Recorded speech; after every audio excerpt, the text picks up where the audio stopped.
জয় নিতাই, জয় গৌর, জয় রাধা গোপীনাথ। একজন ঋষি আছেন যিনি এই কলি যুগেও অমর। বলুন তো তার নাম কি? তিনি হলেন পরম শ্রদ্ধার মার্কণ্ডেয় ঋষি। এই মার্কণ্ডেয় ঋষি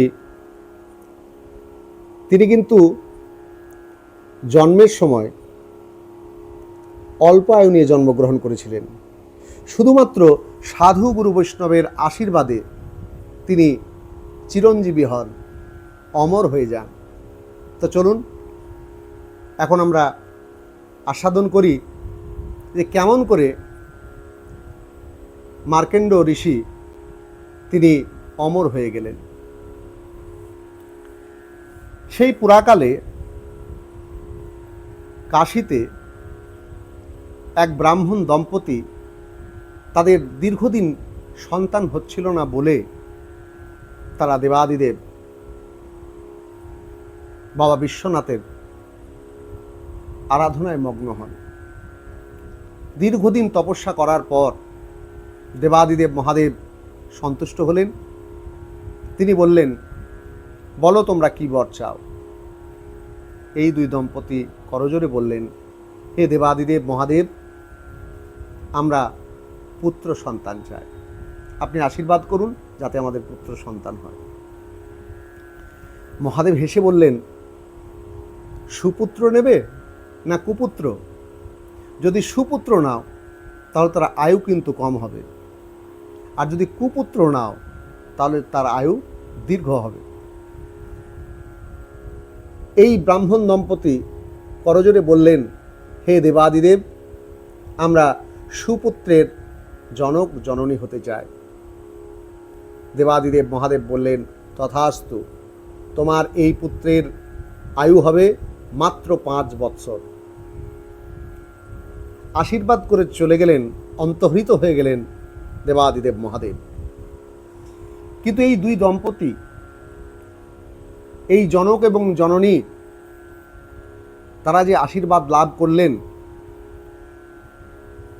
এই আশীর্বাদ তাদের কাছে আনন্দের এবং দুঃখের একই সঙ্গে দুই রকম স্বাদের বর তেনারা লাভ করলেন।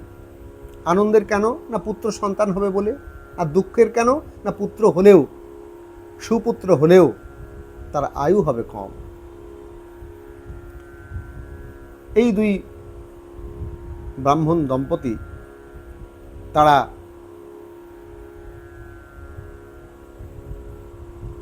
ভগবানের ইচ্ছার উপর তাকিয়ে আবার যেমন ছিলেন সেইভাবে সময় কাটাতে লাগলেন।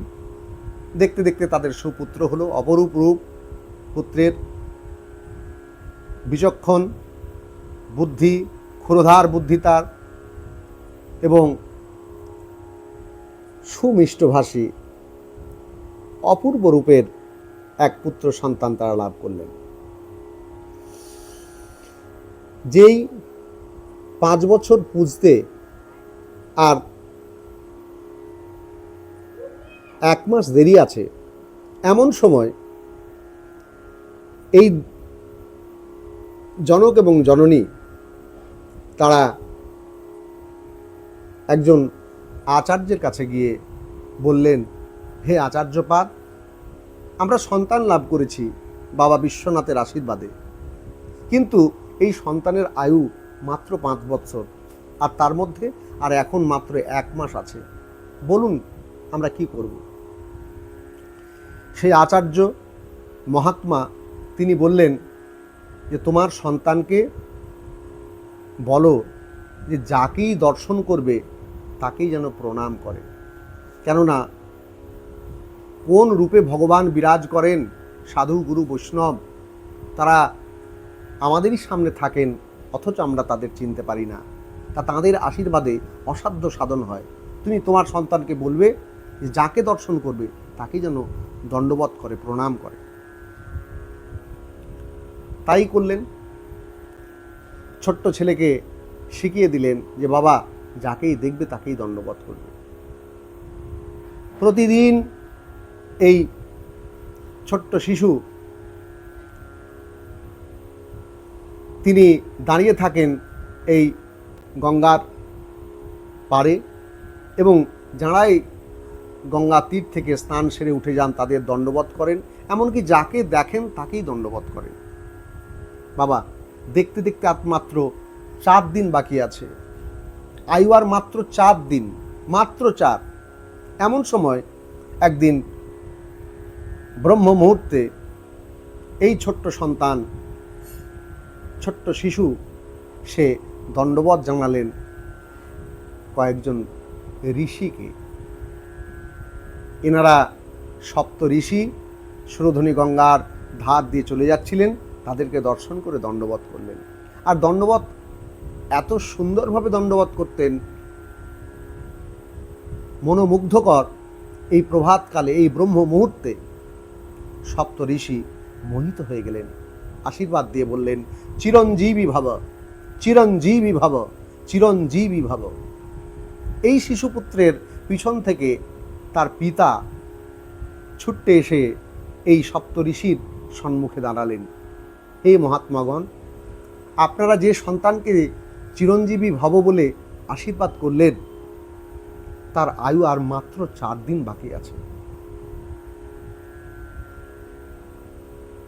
তুমি কি করে জানলে? না, আমার এই সন্তান বাবা বিশ্বনাথের আশীর্বাদে আমরা লাভ করেছি। তিনি আমার এই পুত্রের আয়ু 5 বৎসর নির্ধারণ করেছেন, তাতে আর কেবলমাত্র 4 দিন অবশেষ আছে।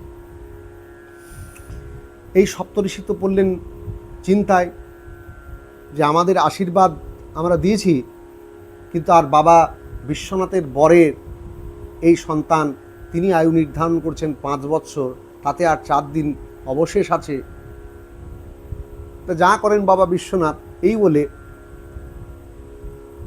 তার এই ছোট্ট শিশুর পিতাকে এই সপ্তঋষি বললেন, দেখুন, ভগবানের ইচ্ছার আগে তো আর কারো ইচ্ছা চলে না। তো আপনার ছেলের তো আর মাত্র 4 দিন আয়ু আছে, এমন হতেও পারে যে আয়ু বর্ধিত হতে পারে। তো আপনার ছেলেকে এই 4 দিনের মতো আমাদের সঙ্গে দিন, তাতে আপনার সন্তানের মঙ্গলই হবে।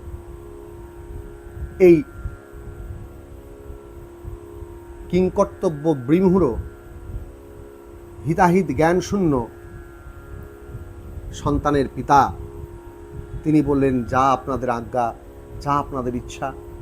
হে ঋষিবর, তাতেই যদি আমার সন্তানের মঙ্গল হয় তো আপনারা নিয়ে যান আমার সন্তানকে। এই 7 জন ঋষি ছোট্ট শিশুটিকে সঙ্গে করে নিয়ে চললেন সোজা ব্রহ্মলোকে। সেখানে এই সপ্তঋষি শিখিয়ে দিলেন ছোট্ট বালককে, আমরা যখন ব্রহ্মদেবকে প্রণাম করব, তুমিও দণ্ডবৎ হয়ে ব্রহ্মদেবকে প্রণাম জানাবে। এই সপ্তঋষি ব্রহ্মলোকে গিয়ে ব্রহ্মদেবকে প্রণাম জানালেন এবং এই সপ্তঋষির পিছনে দণ্ডবৎ হয়ে প্রণাম জানালেন ওই ছোট্ট শিশু, ব্রাহ্মণ পুত্র, অপরূপ রূপের জ্যোতির্ময় শিশু, তিনি ব্রহ্মদেবকে প্রণাম জানালেন। ব্রহ্মদেব বললেন, চিরঞ্জীবী ভব, চিরঞ্জীবী ভব, চিরঞ্জীবী ভব। সপ্ত ঋষি ব্রহ্মদেবকে জোরহাত করে সামনে দাঁড়িয়ে বললেন, হে ব্রহ্মদেব, হে বিধাতা, আপনি যাকে আশীর্বাদ দিলেন চিরঞ্জীবী ভব বলে, এই শিশুটির আয়ু আর মাত্র 3 দিন। আমরাও ভুল করেছিলাম, আমরাও তাকে চিরঞ্জীবী বলে আশীর্বাদ দিয়েছিলাম, কিন্তু আমরা খুব উদ্বিগ্ন ছিলাম, চিন্তায় ছিলাম যে কি হয় কি হয়। বাবা বিশ্বনাথের আশীর্বাদের এই সন্তান, তার আয়ু আর মাত্র 4 দিন বাকি, অথচ আমরা চিরঞ্জীবী বলেছিলাম। যাক, আমরা বেঁচে গেলাম। প্রজাপতি ব্রহ্মদেব বললেন, কেন তোমরা বেঁচে গেলে কেন?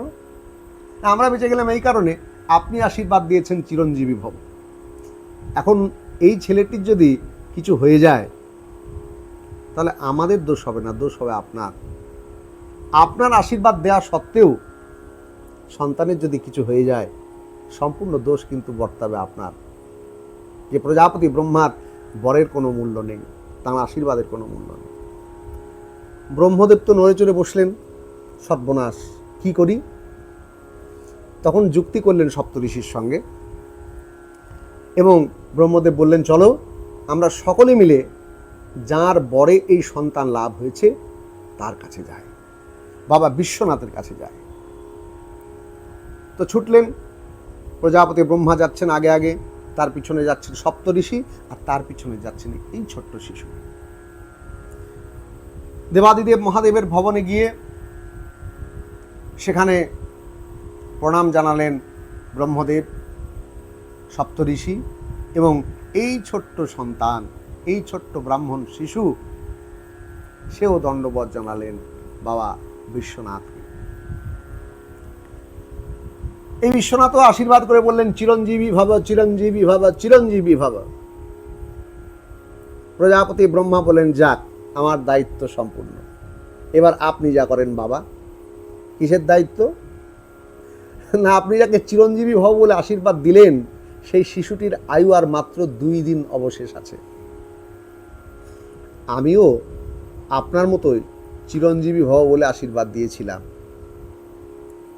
এই সপ্তঋষিও চিরঞ্জীবী ভব বলে আশীর্বাদ দিয়েছে, কিন্তু আমাদের ভয় ছিল যে আপনার বরের যে সন্তান তার আয়ু আর মাত্র কয়েকদিন, অথচ আমরা চিরঞ্জীবী ভব বলে আশীর্বাদ দিলাম, তাহলে আমাদের এই আশীর্বাদ সফল হবে কি হবে না, এই দ্বন্দ্বে আমরা ছিলাম।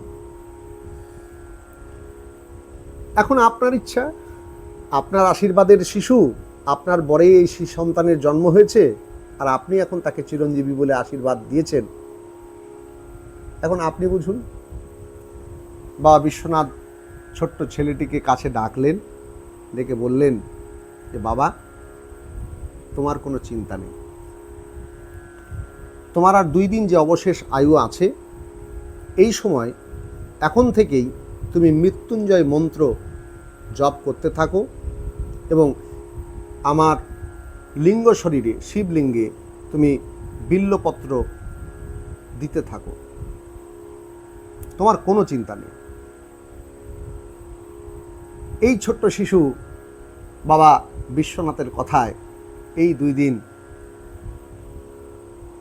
সে মৃত্যুঞ্জয় মন্ত্র জপ করে আর বিল্লপত্র শিবলিঙ্গের উপরে প্রদান করে। দেখতে দেখতে সময় হয়ে এলো। যেই 5 বছর পুজে গেল, ঠিক অমনি যমরাজ এসে তার যমদণ্ড সামনে নিয়ে দাঁড়ালেন এবং বালকের প্রাণবায়ুকে যেই তিনি উৎপাটন করতে যাচ্ছেন,